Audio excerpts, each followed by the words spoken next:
Olá, boa noite. Eu sou Lisiane Holdefer, fonoaudióloga e psicóloga, e nesse vídeo a gente vai conversar sobre dúvidas, perguntas e respostas a respeito de zumbido, misofonia e hiperacusia. Vou começar falando um pouquinho sobre as perguntas que foram colocadas na caixinha de perguntas para a gente começar a responder as dúvidas de vocês, tá bom? Tem uma pergunta aqui que fizeram se o zumbido é uma doença. Então, a gente costuma dizer que o zumbido é um sintoma, ele não é uma doença, mas o zumbido, hoje a gente entende ele de formas diferentes. A gente diz que o zumbido, ele pode ser um transtorno quando ele começa a se transformar em algo que é problemático. Então, o zumbido em si, ele é um sintoma, ele pode não causar nenhum impacto, nenhuma interferência na sua vida, não alterar a sua qualidade de vida, mas se daqui a pouco ele começa a tomar a sua atenção, roubar o teu sono, atrapalhar um pouco o teu foco, ganhar um pouco mais de espaço na sua vida, a gente chamaria esse zumbido, que já começa a trazer um impacto na qualidade de vida, de um transtorno zumbido. E aí sim a gente poderia considerar ele um olhar diferente, tá? Eu não uso a palavra doença, mas eu já vi alguns profissionais usando, mas eu prefiro usar a palavra transtorno zumbido, que é quando ele incomoda, quando ele atrapalha e que ele já está aí num ponto que a gente deveria buscar tratamento, tá? Se o zumbido tem cura, sim, zumbido tem cura, tá, gente? A gente não fala, né, assim, a palavra cura, a gente fala remissão, em função de a gente não considerar o zumbido uma doença, e sim um sintoma, então a gente considera que ele tem remissão, sim. Existem casos, muitos casos, inclusive, de remissão de zumbido, não são poucos, não. E o que a gente tem que entender é que a gente não sabe quem vai entrar em remissão, quem vai ter a cura. Então, a gente vai tratar esse paciente buscando, dentro do máximo possível, reduzir o incômodo com o zumbido. Se a gente conseguir, o próximo passo seria mexer na intensidade, no volume do zumbido e na apresentação dele. Então, assim, antes ele ficava na minha atenção 24 horas, agora ele aparece só mais à noite, já não me incomoda. Então, a tendência no tratamento é, claro, a gente mira na cura, na remissão completa, mas essa não é uma garantia, tá? A gente sempre fala para o paciente que a gente vai buscar isso, mas ninguém tem como prometer, porque a gente não sabe quais são os casos que vão entrar em remissão, que vão ter a cura e quais não são, tá? Isso não pode ser uma promessa de um profissional idôneo, tá? Então tem que tomar cuidado com relação a isso, tá? Como é feito o diagnóstico de zumbido? O diagnóstico do zumbido, do sintoma zumbido, né? Ele é feito pelo relato do paciente. Então, o paciente vai nos contar que ele percebe um barulho no ouvido ou na cabeça, ou enfim, né? A localização aí onde ouve, vai contar como esse som se parece, se é um chiado, um apito. Muitas vezes a gente compara uma panela de pressão, uma cigarra, uma abelha, batida de asa de borboleta, enfim. E aí a gente tem o diagnóstico para as causas do zumbido. Aí é uma outra etapa onde a gente vai buscar com os recursos que a gente tem hoje o que pode estar causando, qual a combinação de fatores que gerou zumbido. Eu costumo dizer que zumbido nunca tem um fator único. Normalmente o zumbido tem uma combinação de fatores. E aí o mais comum, mais frequente é a perda auditiva, que é que a gente mais vê relatos na literatura de causa de zumbido ser perda de audição, mas a gente tem outros fatores, como alterações metabólicas, alterações do sono, que tem um impacto muito grande no zumbido, as questões emocionais, principalmente ansiedade, depressão, a gente vê muitos casos com toque, com associações ali que podem estar envolvidas nesse sintoma, nessa percepção, enfim, aí então a gente vai buscando as causas, as possíveis causas do zumbido. E aí, para isso, sim, vão ter exames que vão tentar identificar essas causas. Para identificar o zumbido, a gente não tem um exame que vê o zumbido, a gente tem um exame em que o paciente vai contar para a gente como é o zumbido e a gente vai tentar se aproximar desse zumbido, com o nosso equipamento. Então, lá na cabine de audiometria, a gente vai tentar localizar o som que a gente consegue produzir no audiômetro, que seja mais parecido com o som percebido pelo paciente. Dificilmente a gente tem um som igual, então isso também é uma questão para a gente levar em conta. Quando a gente faz esse exame que chama acufenometria, muitas vezes o paciente diz, mas o som não era igual ao meu zumbido. E realmente, o nosso aparelho não tem tanta variedade de sons. Não dá, né, gente? Não tem como. Mas a gente vai buscar um som mais próximo, mais parecido, ou na faixa de frequência ali ao redor do zumbido por meio dessa acufenometria. Esse seria o exame em que a gente conseguiria de forma subjetiva, porque quem vai guiando a gente é o paciente, a gente não consegue ouvir o zumbido.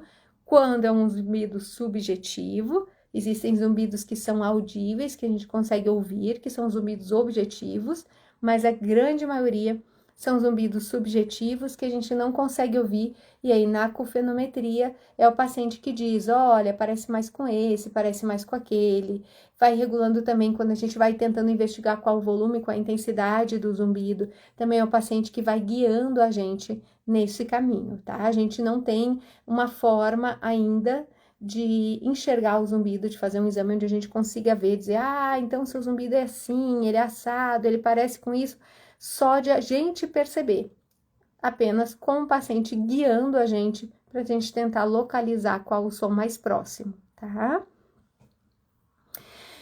O que eu posso fazer para evitar zumbido? Então, o que eu posso fazer para evitar zumbido? Primeira coisa, evitar a exposição a sons fortes, intensidade.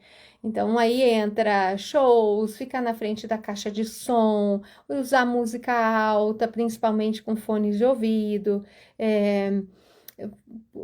evitar consumo de produtos que possam ser tóxicos para o ouvido, e aí a gente tem algumas medicações que são tóxicas, a gente chama de ototóxicas, tá? Então tem que ter, normalmente são antibióticos, são produtos mais fortes e normalmente são utilizados em situações mais extremas, tá? Não são tão comuns de serem utilizados assim, mas a gente tem algumas questões, alguns produtos tóxicos para o ouvido que são mais fáceis de fácil acesso, tá? E a gente tem alguns medicamentos que a gente toma e que a gente sabe que pode provocar zumbido. Por exemplo, a aspirina, né? A aspirina com uso contínuo, uso continuado, pode fazer com que a gente perceba zumbido e aí, às vezes, é necessário descontinuar a aspirina. Obviamente, isso tem que ser feito com o acompanhamento médico, porque ela tem uma função e na hora que eu tiro ela, eu tenho que saber se está tudo ok, se essa função que ela estava cumprindo realmente não é mais necessário, ou se eu vou introduzir uma outra medicação no lugar, tá? Então, isso também tem que ter super cuidado. Como eu posso mais evitar o zumbido? Evitar o uso de fones de ouvidos com forte intensidade ou uso muito contínuo de fone de ouvido, que a gente também não recomenda. Locais onde a gente possa ter estouro, então assim, no ano novo eu gosto de estourar fogos de artifício e tal. Isso é uma coisa extremamente perigosa, a gente pode ter um trauma acústico num estouro desses.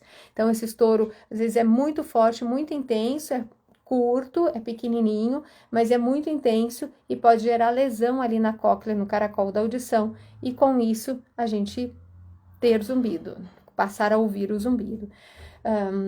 Cuidar com as questões de saúde geral, então alimentação e atividade física sempre é uma coisa que a gente vai bater 1000 vezes na tecla, porque isso tem a ver com qualidade de vida e tem relação com a nossa saúde geral, então muito cuidado com as questões relacionadas à alimentação, que podem alterar a glicemia, o açúcar no sangue, os índices de colesterol, de gordura no sangue, atenção à tireoide, alterações da tireoide, alterações hormonais podem estar ligadas ao zumbido.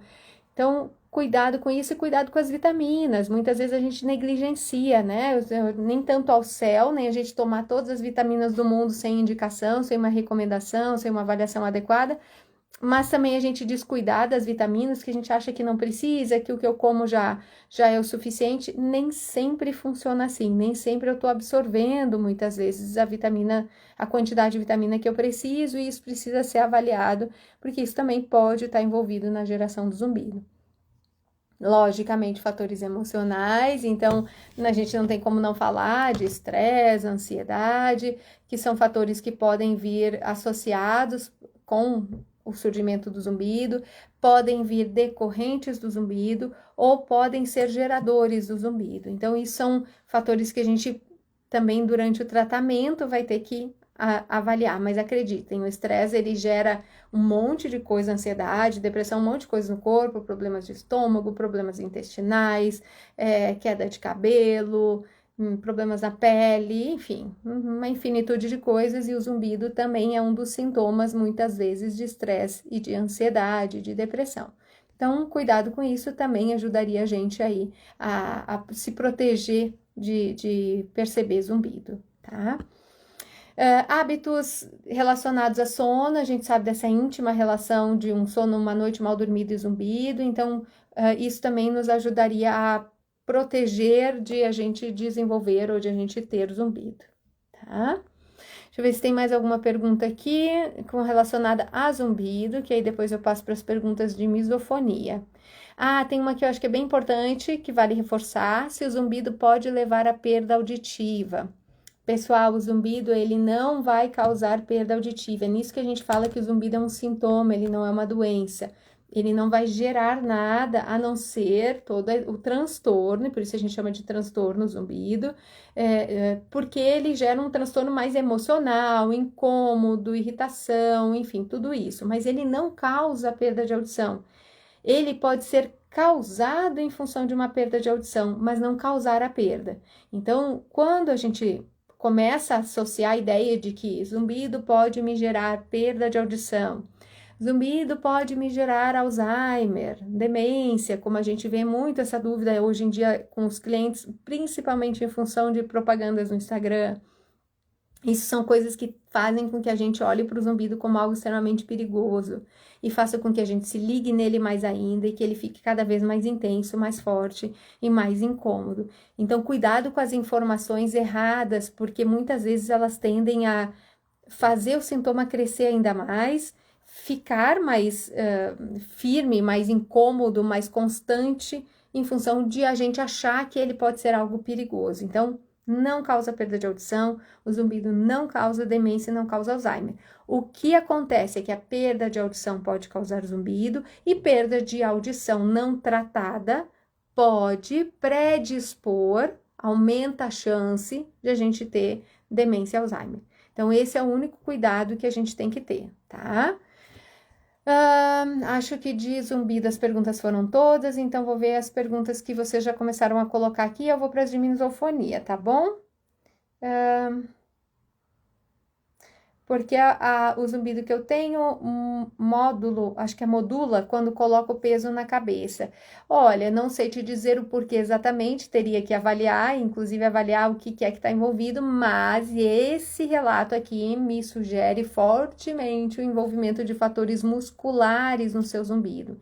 Então, eu sugiro que você procure um fonoaudiólogo, um fisioterapeuta, para avaliar adequadamente a tua questão muscular, somatosensorial, porque eu acredito que você possa ter uma relação somatosensorial, tá? Tem a ver com depressão? Pode, tá? Zumbido pode ter a ver com depressão, e aqui a gente não sabe onde é o ovo, onde é a galinha, quem causou quem, ou quem alimenta quem. Então, tanto o fator depressão a gente entende que possa ser um gerador de zumbido, quanto o zumbido intensificar, aumentar a depressão, tá? Como lidar com os barulhos de carros e carreatas de políticos? Eu acho que aí seria um caso de hiperacusia.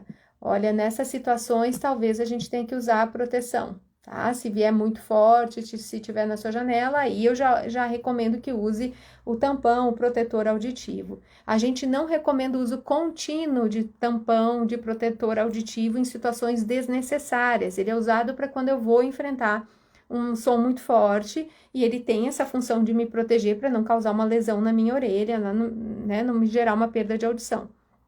O problema é que o uso contínuo dos tampões ou dos protetores auriculares, ele tende a gerar maior sensibilidade lá no córtex, lá na via auditiva.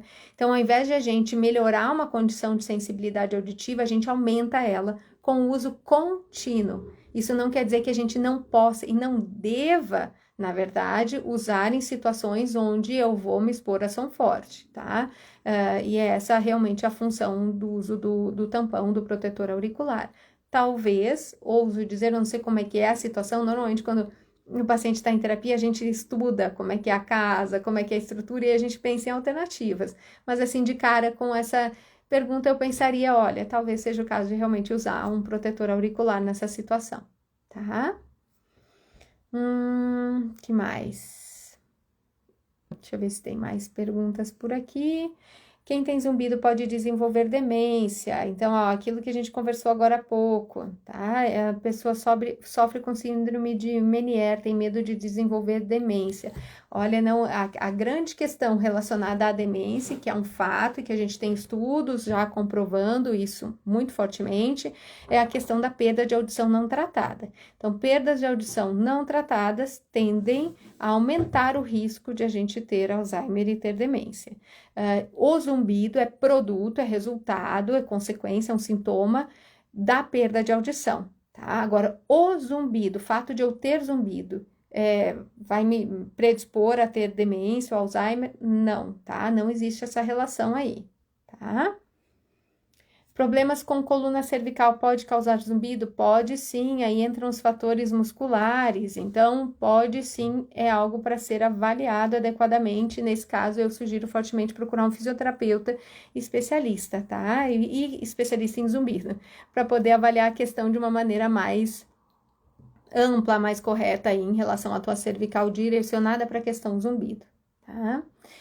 Existe remédio para zumbido? Ainda não, tá? A gente ainda não tem um remédio para todos os zumbidos. A gente tem tratamentos já consolidados, tratamentos com eficácia.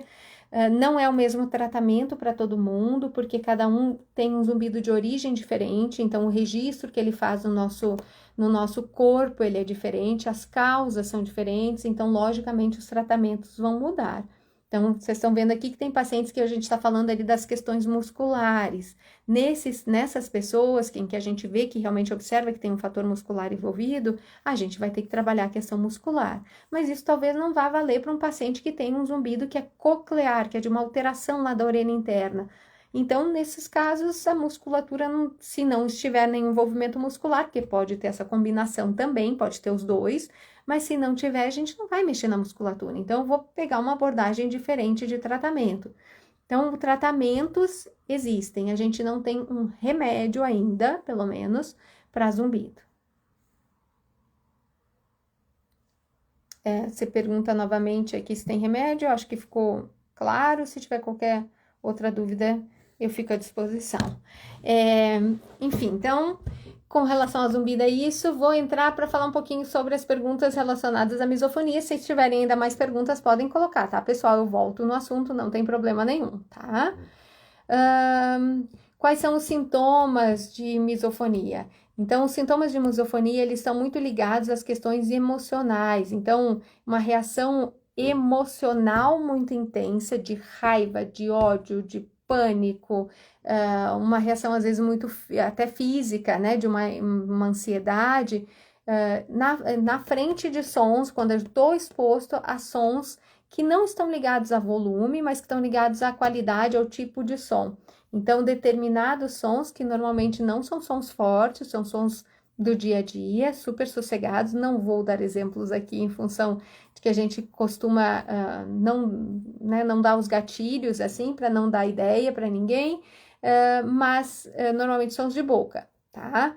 E esses sons, eles tendem a gerar uma reação emocional muito intensa. Então, os sintomas são essa reação descontrolada, descabida para o som. Então, o incômodo que ele gera é tão intenso e tão... o paciente refere-se a um desconforto emocional, até uma culpa de sentir daquela forma, porque o som não justifica, né? Um som que não teria por que eu me sentir dessa forma. E o mais frequente, o mais comum é que isso aconteça dentro de casa, então com as pessoas que a gente convive ou até com as pessoas que a gente ama, que é onde a gente tem normalmente mais gatilhos da misofonia. A causa da misofonia é outra pergunta. Essa causa a gente ainda não tem como garantir, como saber. O que a gente acredita, o que a gente entende que ela esteja relacionada aí a uma comunicação, né, uma resposta normal do cérebro para certos sons, envolvendo então aí o sistema límbico, que é o nosso sistema emocional, né, no cérebro, com a nossa via auditiva central, com a região aí da audição no nosso cérebro. Misofonia é considerada um transtorno mental? Não, ainda não. A gente acredita que ela deve entrar aí como uma questão de saúde mental, então ela deve entrar aí no manual de diagnósticos do DSM, que é o nosso manual, onde a gente tem lá relatados como a gente faz o diagnóstico de uma depressão, o que o paciente tem que ter, quanto tempo ele tem que ter aquele sintoma, tem que ter X desses sintomas para encaixar nesse diagnóstico, senão a gente não pode dizer que esse paciente tem, por exemplo, uma depressão. A misofonia não consta nesse manual, então ela não é entendida como um transtorno de saúde mental, tá? Ela ainda é entendida como um transtorno da via auditiva. A gente acredita que sim, que muito em breve ela vai entrar para a área da psiquiatria e psicologia, porque ela tem muito mais relação com o nosso sistema límbico, o sistema emocional, ele conversa, logicamente, com a via auditiva, porque são sons que desencadeiam, no caso da misofonia, e então uma tendência é que ele entre para a área da psicologia e psiquiatria. Existe uma relação ali na misofonia, muitas pessoas que têm misofonia também têm misocinesia. Misocinesia quando eu já tenho essa reação forte, emocional, muito intensa, de raiva, enfim, na presença do movimento que pode gerar o som. Então, só de eu ver a coisa ou o movimento, e mesmo que não tenha produzido o som, eu já tenho esse gatilho, essa resposta emocional intensa. Então, não necessariamente precisa do som. Só o movimento desencadearia. Então, isso chamaria de misocinesia, e ele vem bastante acompanhado da misofonia, tá? A misofonia tem cura, então, atualmente a gente não tem cura da misofonia, a gente fala de tratamentos para a gente ter um manejo melhor da misofonia, e aí entra a terapia cognitivo-comportamental, a gente acaba utilizando técnicas de dessensibilização, técnicas de relaxamento, mindfulness. Então, tem algumas técnicas que a gente usa para poder manejar os sons, mas a gente não fala em estratégias onde a gente possa eliminar, curar a misofonia, não, pelo menos ainda, tá? Como é feito o diagnóstico da misofonia? Por meio do relato do paciente. Tá? A gente tem ou questionários que a gente tem que avaliam a misofonia, ou o próprio relato do paciente ou dos pais, muitas vezes, que a gente tem crianças com misofonia, né? Tem acontecido com mais frequência, pelo menos no consultório, dos pais chegarem com filhos, né, na idade aí em torno de 8 ou 9 anos, já com diagnóstico de misofonia. Pelo relato, pela história, a gente já consegue claramente identificar uma misofonia muitas vezes. Ok? Acho que de misofonia é isso. Não, tem uma pergunta se pode ser confundida com outras condições, como o toque e o TEPT. Eu acho muito pouco provável ela ser confundida, mas ela pode vir junto, tá? É muito comum a gente ver a misofonia associada ao transtorno obsessivo compulsivo, ela pode vir junto com transtorno de ansiedade, ela pode vir junto com estresse, ela pode vir junto com transtorno do estresse pós-traumático, tá? Então ela pode vir em combinação, pode vir também com zumbido, isso também pode acontecer, tá? Agora acho que venci todas as de misofonia. Tem uma pergunta, você tinha escrito mesmo, uma pergunta sobre zumbido de 5DS, eu não sei se é dia, só me incomoda no silêncio. E é incômodo emocional, fico para baixo. O que fazer? Eu sugiro você buscar terapia cognitivo-comportamental, tá? Se o teu impacto é um impacto emocional, especialmente, vá buscar terapia. A gente sempre recomenda, ou tende a recomendar a terapia cognitivo-comportamental por uma questão de que ela tem mais dados científicos, mais trabalhos publicados em relação à melhora, né, e ao manejo aí das questões emocionais ligadas ao zumbido, tá? E recomendo fortemente que você busque apoio psicológico, tá? Eu tenho enxaqueca vestibular e lugares com... Acho que a mensagem foi antes de ela conseguir finalizar. Eu tenho enxaqueca vestibular, faço fisioterapias em locais com som altos da gatilho. Ah, então tem um gatilho, então tem um fator aí, que é um fator muscular que precisa ser tratado. Então, realmente faça a sua fisioterapia bem feita para que isso possa se resolver. Ah, querido, tudo bom? Excelente profissional, está me ajudando muito. Beijo para você. Guerreiro, admiro muito. Muito bem, acho que perguntas por enquanto. Se tiverem perguntas, vão colocando, tá? Quando eu finalizar aí a hiperacusia, as perguntas de hiperacusia, eu volto para as perguntas que vão aparecendo aqui, tá? Bom, com relação à hiperacusia, quais são os sintomas de hiperacusia? Então, os sintomas de hiperacusia são desconforto, às vezes dor, às vezes um incômodo, às vezes eu não consigo ficar na presença de um som que tem uma intensidade média, às vezes até sons de fraca intensidade. E tá ligado ao volume, à intensidade do som, tá? Não tá ligado ao tipo de som. No caso da misofonia, está ligado ao tipo de som e essa reação da misofonia é uma reação emocional. Raiva, ódio, eu tenho vontade de fazer a pessoa que está produzindo o som parar e de formas, enfim, né? Que nem que eu tenho que bater nela. Eu sinto um descontrole emocional muito intenso na misofonia. Na hiperacusia não é assim. Na hiperacusia, a gente não tem essa ativação emocional, a gente tem uma reação muito mais dolorosa, incômoda, física do que emocional, no caso da hiperacusia, tá? Ela pode vir com outros sintomas, ela pode vir sim com zumbido, é muito comum a gente ver essa combinação de hiperacusia e zumbido, tá? As causas da hiperacusia, então a gente tem aqui exposição a ruído alto, enfim, perda de audição, às vezes, mas a hiperacusia acontece bastante sem perda de audição, sem alteração auditiva. Pode vir junto com situações de enxaquecosas, tá? Alterações musculares, de novo, somatosensoriais, também são causadoras de hiperacusia. A Juju colocou aqui, tem o zumbido e sensibilidade ao som. É uma combinação bastante frequente, tá? Bastante frequente. Em torno de 50% dos pacientes têm essa dupla caminhando juntas, tá? Perguntaram se é uma condição muito, muito infrequente, muito incomum. Mas, na verdade, ela diz que a gente diria que ela é relativamente rara, né? Que 1 em cada 50 mil pessoas teria a hiperacusia.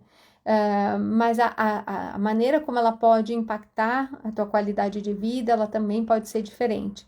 Então, a gente vê pacientes com impacto na qualidade de vida muito grande, se privando de muitas coisas, abandonando muitas vezes situações de trabalho, convívio social, família, enfim, em função da hiperacusia. E tem pessoas que evitam situações, então evitam um ambiente mais fechado com muita gente, uma festa, não vou a shows ou não vou ao cinema, mas o resto eu ainda consigo conviver sem tanto desconforto. Então a gente observa isso, que o impacto da hiperacusia ele pode ser diferente de pessoa para pessoa. O diagnóstico da misofonia também perguntaram como é feito, então vai ter que fazer toda a avaliação audiológica, passar pelo otorrinolaringologista, faz toda a avaliação audiológica e a gente tem um exame que a gente chama de Loudness Discomfort Level, ou limiar de desconforto aos sons, que é feito na cabine de audiometria e que é capaz de verificar onde que eu começo a sentir desconforto, com qual intensidade de som. Então, o audiologista vai lá aumentando o som e você vai avisar quando chegar perto ali da zona de desconforto com o som. E aí, com isso, a gente sabe se está dentro dos parâmetros que a gente consideraria esperados para todos nós, porque todos nós temos desconforto com som alto, e isso é uma questão protetiva para a gente não ficar exposto a som alto que pode machucar a nossa orelha, mas nas pessoas que têm hiperacusia, esse desconforto é disparado antes, quando o som ainda está muito fraquinho, quando não é esperado que ele dispare, ele dispara, ao invés de esperar chegar um som um pouquinho mais forte para disparar. E é isso que acaba gerando tanto desconforto, tá? Se a hiperacusia tem cura, tem sim, tá? A gente também fala de cura, assim como fala de zumbido ter cura, da hiperacusia também funciona da mesma forma, tá? Volto a dizer, a gente não tem nenhuma promessa, ninguém nunca vai dizer, eu tenho certeza que sua hiperacusia vai desaparecer, eu te garanto. Corre, tá?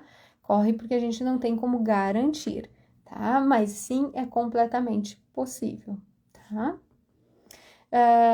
Tratamentos para hiperacusia, então a gente tem, se tiver um fator muscular, as questões musculares, em que a gente entra com terapia manual, enfim, todas as estratégias que a gente usa para questões musculares.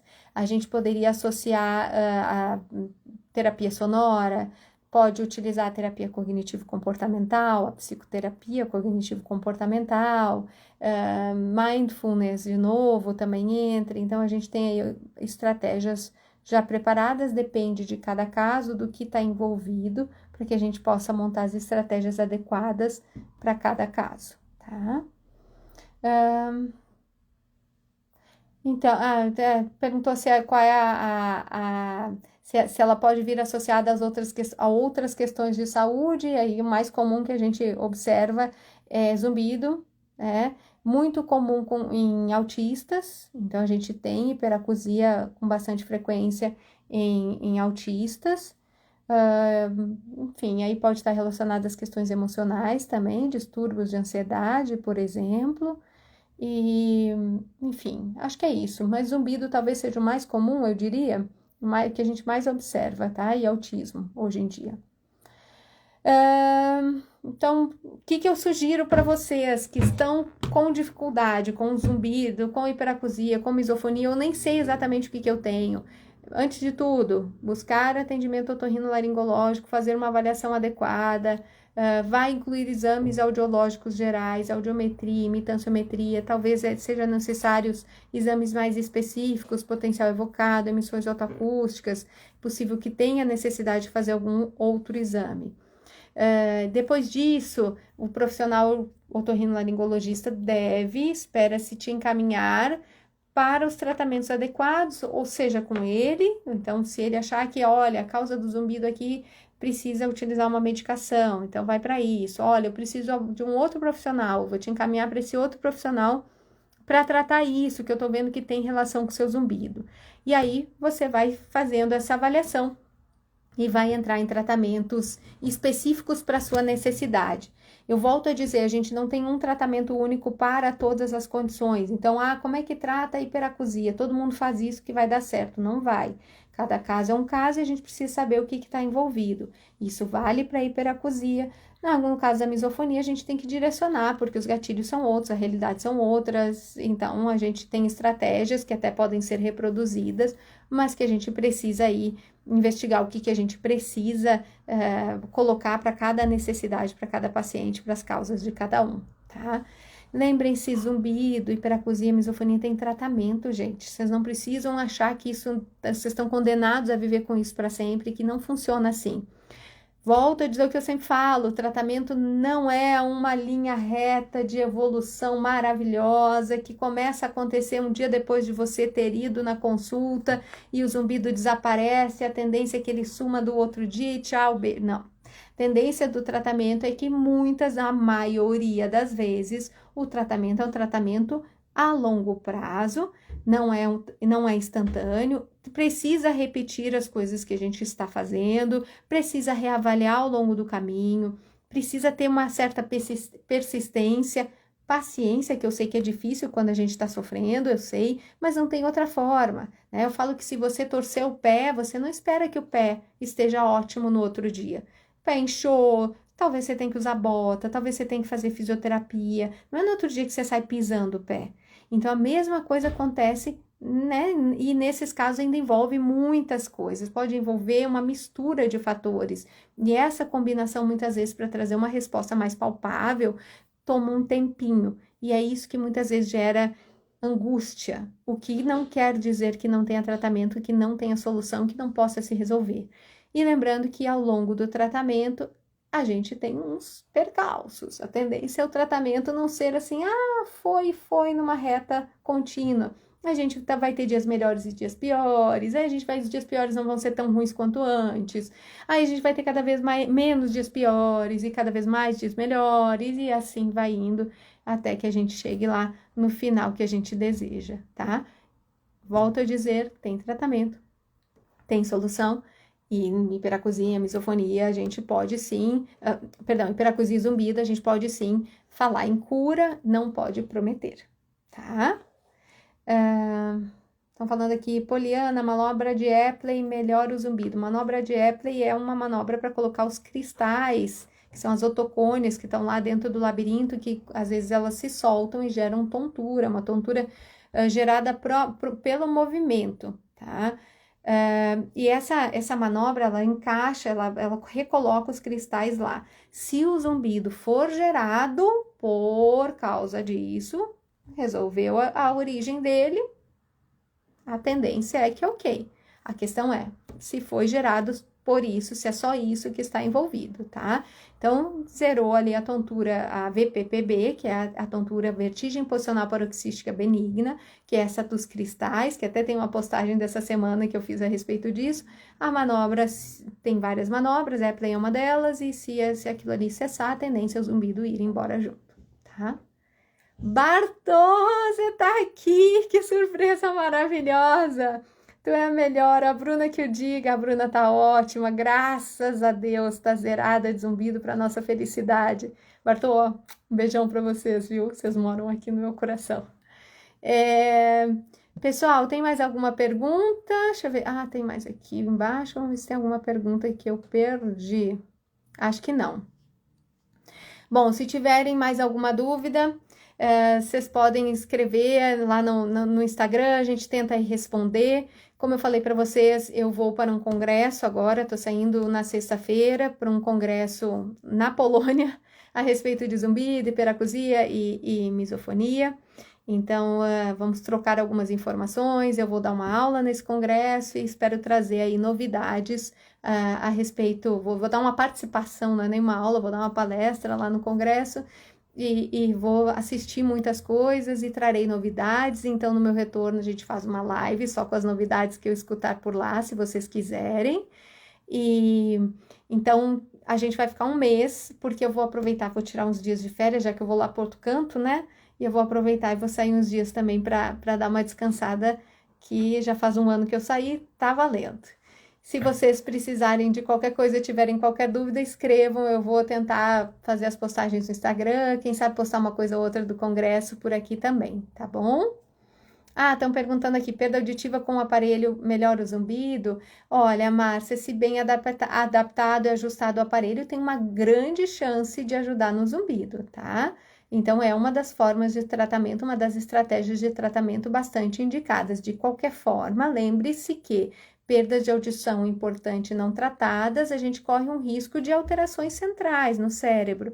Então, sim, tratar com um aparelho auditivo, independente de zumbido ou não, que tem uma grande tendência de melhorar o zumbido, sim, mas independente disso, vai trabalhar teu cérebro. Então, é algo que é realmente bastante importante de a gente olhar, encarar o aparelho auditivo como uma estratégia de tratamento necessária, tá? Em muitos casos, tá? Não estou dizendo todos, mas avaliados aí individualmente, tendo uma indicação bem adequada, tá? Se a pessoa já pode ter zumbido e não sabia, agora que ouviu falar de zumbido, passou a perceber, sim, isso acontece, tá? Isso acontece, muitas vezes a gente convive com alguém que tem zumbido, aí começa a reparar que tem, e enfim, e aí às vezes o que importa é dizer, ok, já tinha, segue o baile, não dá significado, a grande questão é o significado que a gente dá. E aí é nesse significado que a circuitaria central se assanha, se fortalece e deixa esse sinal constante e incômodo, tá? Bom, com a causa do zumbido a gente conversou mais cedo, então, pessoal, vou encerrar.